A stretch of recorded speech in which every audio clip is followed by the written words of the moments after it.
नमस्कार, हिमाचल समाचार में आपका स्वागत है। आज के मुख्य समाचार। प्रदेश मंत्रिमंडल की बैठक आयोजित। एशियन विकास बैंक ने राज्य में 1311 करोड़ 20 लाख रुपए की पर्यटन अधोसंरचना परियोजनाओं को दी सैद्धांतिक मंजूरी। वन स्वीकृतियां शीघ्र प्रदान करने के लिए उपयोगकर्ता एजेंसियों को एफसीसीओ के माध्यम से प्रदान की जाएगी सहायता।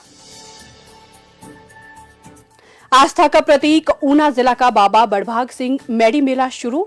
हर वर्ष माथा टेकने पहुंचते हैं लाखों श्रद्धालु। राज्य एकल खिड़की स्वीकृति एवं अनुश्रवण प्राधिकरण की बैठक में 1754 करोड़ 44 लाख रुपए के प्रस्तावित निवेश एवं 34 परियोजना प्रस्तावों को मंजूरी। और अब समाचार विस्तार से।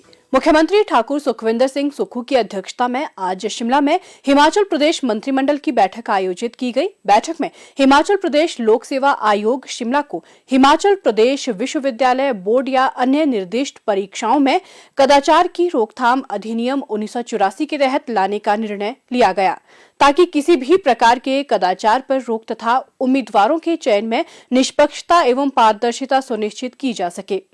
मंत्रिमंडल ने विरासत संबंधी मामलों के निष्पादन के लिए हिमाचल प्रदेश सद्भावना विरासत मामले समाधान योजना 2023 को आरंभिक तौर पर 3 माह की अवधि के लिए लागू करने का निर्णय लिया। इस योजना का उद्देश्य जीएसटी पूर्व काल में विभिन्न कानूनों के अंतर्गत आकलन के लिए लंबित लगभग 50,000 मामलों का निस्तारण करना है। इस योजना से लघु एवं सीमांत कारोबारियों और अन्य करदाताओं को लाभ मिलेगा। मंत्रिमंडल ने 90,362 मनरेगा श्रमिकों, एकल नारी और 40% से अधिक दिव्यांग व्यक्तियों, पंजीकृत स्ट्रीट वेंडर्स और अनाथालयों में रहने वाले बच्चों को आयुष्मान भारत प्रधानमंत्री जन आरोग्य योजना के अंतर्गत लाने का निर्णय लिया। बैठक में हिमाचल प्रदेश लोक सेवा आयोग द्वारा आयोजित हिमाचल प्रदेश प्रशासनिक सेवाएं संयुक्त प्रतियोगी परीक्षा के माध्यम से हिमाचल प्रदेश प्रशासनिक सेवा के 9 पद नियमित आधार पर भरने को स्वीकृति प्रदान की गई। राज्य के सभी 11 नागरिक एवं सत्र मंडलों तथा नालागढ़, सरकाघाट, सुंदरनगर और घुमारवीं उप मंडलों में अति संवेदनशील गवाह बयान केंद्रों में विभिन्न श्रेणियों के 45 पद सृजित करने को भी स्वीकृति प्रदान की। इसके अतिरिक्त डॉक्टर राधाकृष्णन राजकीय चिकित्सा महाविद्यालय हमीरपुर में रोगियों की सुविधा के दृष्टिगत जनरल मेडिसिन, पैथोलॉजी और रेडियोथेरेपी विभागों में सहायक प्रोफेसर के 3 पद भरने, सीधी भर्ती के माध्यम से सिविल जज के 10 पद भरने तथा आयुष विभाग में अनुबंध आधार पर आयुर्वेदिक फार्मेसी अधिकारियों के 15 पदों की बैच वाइज आधार पर भर्ती करने का निर्णय लिया। मंत्रिमंडल ने प्रदेश के नगर निगमों की सीमा के भीतर गिरे हुए पेड़ों को हटाने तथा छंटाई व कटाई संबंधी मामलों के निस्तारण के लिए एक मंत्रिमंडलीय उप समिति गठित करने का निर्णय लिया। उप समिति में उद्योग मंत्री श्री हर्षवर्धन चौहान, ग्रामीण विकास एवं पंचायती राज मंत्री श्री अनिरुद्ध सिंह तथा लोक निर्माण विभाग मंत्री श्री विक्रमादित्य सिंह शामिल होंगे। बैठक में Himachal Pradesh power transmission corporation limited को हिमाचल प्रदेश स्वच्छ ऊर्जा संचरण निवेश कार्यक्रम के तहत प्रदान की जाने वाली वित्तीय सहायता की पुनर्संरचना का निर्णय लिया गया। इससे Himachal Pradesh power transmission corporation limited की आर्थिक स्थिति में सुधार होगा तथा राज्य में चल रही परियोजनाओं के सुगम परिचालन तथा भावी परियोजनाओं को घरेलू वित्तीय संस्थानों से सहायता प्रदान करने में मदद मिलेगी। बैठक में हिमाचल प्रदेश कृषि उद्योग निगम समिति को हिमाचल प्रदेश बागवानी उत्पादन तथा विपणन निगम में समाहित करने को मंजूरी प्रदान की गई। मंत्रिमंडल ने बच्चों की प्राकृतिक जिज्ञासा की पूर्ति एवं उनकी सृजनात्मकता को निखारने के लिए शिमला के शोघी स्थित भोग आनंदपुर गांव में dedicated centre for science learning and creativity को स्वीकृति प्रदान की। ये निर्णय विज्ञान संबंधी शिक्षा के जन प्रसार तथा अध्ययन में नवाचार लाने में सहायक सिद्ध होगा।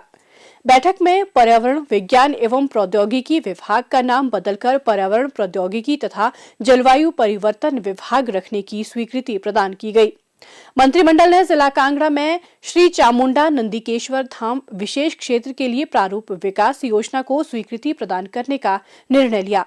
बैठक में जिला मंडी में माता श्यामा काली मंदिर प्रबंधन समिति गलमा के पक्ष में 55,276 रुपए प्रति वर्ष की दर से 40 वर्ष की अवधि के लिए भूमि पट्टे को नवीनीकृत करने की मंजूरी प्रदान की गई। मंत्रिमंडल ने केंद्र तथा राज्य के क्रमशः 90:10 के आधार पर नई केंद्र प्रायोजित योजना प्रधानमंत्री स्कूल्स फॉर राइजिंग इंडिया के साथ समझौता ज्ञापन हस्ताक्षर करने के लिए स्वीकृति प्रदान की। एशियन विकास बैंक ने प्रदेश में पर्यटन अधोसंरचना विकसित करने के लिए लगभग 1,311 करोड़ रुपए की परियोजना को सैद्धांतिक रूप से मंजूरी प्रदान की है। इसमें नई एडीबी परियोजना की ट्रेंच 1 की उप परियोजनाएं शामिल हैं। मुख्यमंत्री ठाकुर सुखविंदर सिंह सुक्खू ने इस पर प्रसन्नता व्यक्त करते हुए कहा कि एशियन विकास बैंक ने पर्यटन क्षेत्र को विकसित करने की प्रदेश सरकार की परिकल्पना की सराहना की है। राज्य सरकार द्वारा प्रदेश में पर्यटन अधोसंरचना विकसित करने के लिए महत्वाकांक्षी परियोजनाएं तैयार की गई हैं। प्रदेश में पर्यटन क्षेत्र को विकसित करने के प्रयासों के दृष्टिगत राज्य को हाल ही में इंडिया टुडे पर्यटन सर्वेक्षण एवं पुरस्कार के अंतर्गत best adventure destination, most scenic roads तथा बेस्ट माउंटेन डेस्टिनेशन श्रेणी में विजेता पुरस्कार भी प्राप्त हुए हैं। मुख्यमंत्री ठाकुर सुखविंदर सिंह सुक्खू ने मंगलवार सायं शिमला में वन विभाग के वरिष्ठ अधिकारियों की बैठक की अध्यक्षता की। इस अवसर पर उन्होंने कहा कि एफसीए और एफआरए मामलों में मंजूरी प्रक्रिया में और तेजी लाने के लिए राज्य सरकार ने फॉरेस्ट क्लियरेंस कंसल्टेंट ऑर्गेनाइजेशन के माध्यम से उपयोगकर्ता एजेंसियों को ठोस सहायता प्रदान करने का निर्णय लिया है। वन संरक्षण अधिनियम 1980 के तहत वन भूमि को गैर वनीकरण उद्देश्यों में परिवर्तित करने संबंधी मंजूरी शीघ्र प्राप्त करने के दृष्टिगत वन विभाग भारतीय गुणवत्ता परिषद के सहयोग से उपलब्ध हैंड होल्डिंग एजेंसियों के माध्यम से न्यूनतम अवधि में प्रक्रिया शुरू करेगा। भारतीय गुणवत्ता परिषद भारत सरकार के उद्योग संवर्धन और आंतरिक व्यापार विभाग का एक स्वायत्त निकाय है और अंतर्राष्ट्रीय प्रत्यायन फोरम से संबद्ध है। उन्होंने कहा कि विशेषज्ञ एजेंसियां भारत सरकार से वन मंजूरी प्राप्त करने के लिए प्रस्ताव तैयार करने और प्रस्तुत करने में उपयोगकर्ता एजेंसियों की मदद कर सकते हैं। उत्तर भारत की सुविख्यात बाबा बड़भाग सिंह की तपोस्थली मैड़ी में लोगों की आस्था का प्रतीक सुप्रसिद्ध मैड़ी मेला होला मोहल्ला मेला 27 फरवरी से 10 मार्च तक आयोजित किया जा रहा है। इस मेले में हिमाचल तथा बाहरी राज्यों पंजाब, हरियाणा, राजस्थान, दिल्ली इत्यादि से बड़ी संख्या में श्रद्धालु आते हैं। मेले से संबंधित कई लोक मान्यताएं प्रचलित हैं। कहते हैं कि ये पवित्र स्थान सोडी संत बाबा बड़भाग सिंह की तपोस्थली रही है। लगभग 300 वर्ष पूर्व बाबा राम सिंह के सुपुत्र संत बाबा बड़भाग सिंह करतारपुर पंजाब से आकर यहाँ बसे थे। मान्यता है कि बाबा बड़भाग सिंह बाल्यकाल में ही अध्यात्म को समर्पित होकर पीड़ित मानवता की सेवा को ही सर्वोपरि मानते थे। मैड़ी मेला में आने वाले श्रद्धालु बाबा बड़भाग सिंह व चरण गंगा के बाद 2 अन्य धार्मिक स्थलों कुज्जासर तथा वीर नाहर सिंह में माथा टेकते हैं तथा होली की रात को डेरा बाबा बड़भाग सिंह में प्रसाद ग्रहण करने के उपरांत अपने अपने गंतव्य की ओर प्रस्थान कर जाते हैं। मैनू अज 40 साल हो गए थे आउंदी नूं बाबे डेरा साहब दे। बड़ी महान कृपा है मेरे मालक दी। सारियां संगतां ते बड़ी कृपा कीती भी मालक ने। सारी संगत बड़े महान श्रद्धा नाल मत्था टेकदी है। संगत दे मनोकामना पूरीआं हुंदियां। बाबा जी सानू बड़ा कुछ दिंदा आ। असीं बाबा दी कृपा नाल सब कुछ वेखिया, सब कुछ हर तरह माहौल वेखीदा। बिल्कुल वधिया प्रशासन आ, बिल्कुल सफाई, बिल्कुल गड्डियां दे प्रबंध पूरा आ।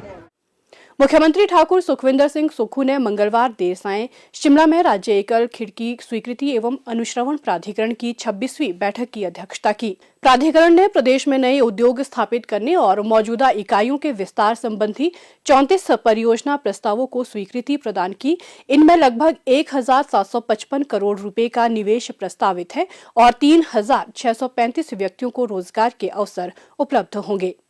मुख्यमंत्री ठाकुर सुखविंदर सिंह सुक्खू ने जम्मू कश्मीर के पदगामपोरा में हुई आतंकी मुठभेड़ में शिमला जिला के रामपुर उपमंडल के पिठवी गांव से संबंध रखने वाले 55 आरआर ग्रेनेडियर्स के सिपाही पवन कुमार की शहादत पर गहरा शोक व्यक्त किया है। मुख्यमंत्री ने कर्तव्य परायण जवान के परिजनों के प्रति अपनी संवेदनाएं व्यक्त करते हुए ईश्वर से दिवंगत आत्मा की शांति की प्रार्थना की है।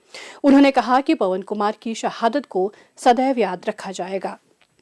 हिमाचल प्रदेश लोक प्रशासन संस्थान हिप्पा के प्रवक्ता ने बताया कि भारतीय प्रशासनिक सेवा, हिमाचल प्रशासनिक सेवा व अन्य सभी पात्र राजपत्रित और अराजपत्रित अधिकारियों की विभागीय परीक्षा के लिए आवेदन की तिथि में बदलाव किया गया है और अब इसके लिए 3 मार्च 2023 सायं 5 बजे तक आवेदन किया जा सकता है। इच्छुक पात्र अभ्यर्थी ऑनलाइन प्रक्रिया के माध्यम से मानव संपदा पोर्टल पर अपना आवेदन कर सकते हैं। विभागाध्यक्ष आवेदन 7 मार्च 2023 तक अनुमोदित कर सकेंगे। और अब प्रदेश के मौसम पर एक नजर।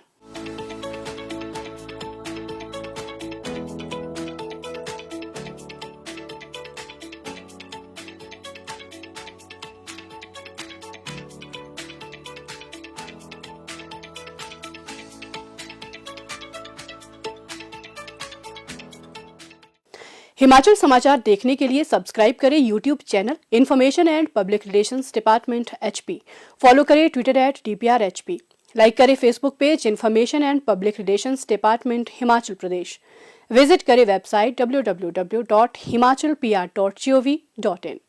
इस अंक में इतना ही। कल फिर होगी मुलाकात, दीजिए इजाजत, नमस्कार।